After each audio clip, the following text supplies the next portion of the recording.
kanyang clever movement papunta sa kanyang side to side to avoid the counter right straight or the follow-up right straight, mga kaibigan.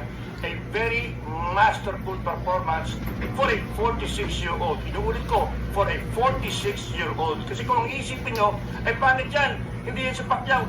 Yan po ang 46-year-old na Pacquiao. At wala po nakakagawa ng ganyan sa edad na 46. Bibihira, George Foreman, Bernard Hopkins, but not after being inactive for almost 4 years. Yan po ang ating express analysis ng labang ito. Now, let's look at the future. What is next for Manny Pacquiao?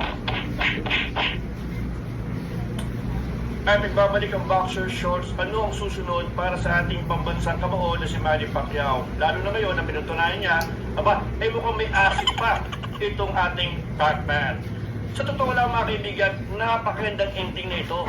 Kung pipiliin ni Manny Pacquiao na tapusin na ang kanyang karera to go out with a draw against a fighter na 16 years younger than you, defending WBC champion, may ibang klase yun.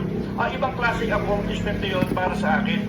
Pwede na, tama na, magandang legacy na ito. Pwede na isara ang libro ng boxing ni Manny Pacquiao. Pero nagsabi si Manny Pacquiao na muli siyang lalaban ulit, that he still wants to fight. But he has to pick his opponents. Kailangan mag-ingat siya sapagkat mga kaibigan, medyo maraming magagaling na boksingero dito sa welterweight division.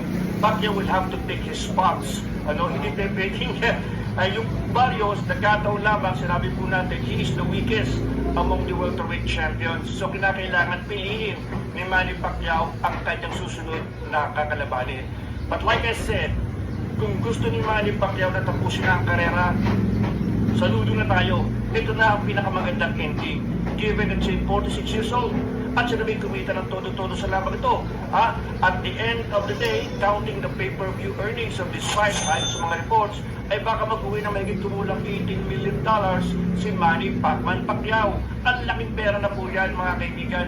Enough to secure not only his legacy, but yung kanyang mga anak, yung mga susunod na henerasyon. Financially secure na, nothing to accomplish, no mountains to climb for Manny Pacquiao. Magandang ending na ito kung ako hindi tatanungin. But unfortunately, sabi ko nga, in a way, by going the distance against a younger fighter, a defending champion, yung pinakita ni Manny Pacquiao, na meron pa siyang ibubuga. Depende na lamang sa klase ng kalidad ng kanyang magiging susunod na kailaban. He has to pick his opponents wisely. Hindi na pwedeng araruhin niya yung mga magagaling na welterweight fighters because the fight with Barrios, in a way, nakinabang si Pacquiao sa pagiging hesitant ni Barrios. He benefited because Barrios, sabi nga po natin, medyo nagkaroon ng tabag sa kanyang dibdib. So yan mga kaibigan, ang ating express post-fight analysis, hindi nakakahiyang performance from a 46-year-old fistic icon, Manny Pacquiao. Muli maraming salamat po sa inyong patuloy na pagtangkilik dito sa ating munting YouTube channel. Alam nyo, hindi ko napansin, lumampas na tayo ng 100,000 subscribers. Unbelievable, maraming salamat po. Solo flight lamang po tayo dito. And like I said, dito, we do not read the news. We analyze the news. Ayan po ang ating post-fight analysis ng Pacquiao versus Barrios. Muli ako si Tony Tolentino, nagsasabing walang personalan, puntalan lang.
Apo.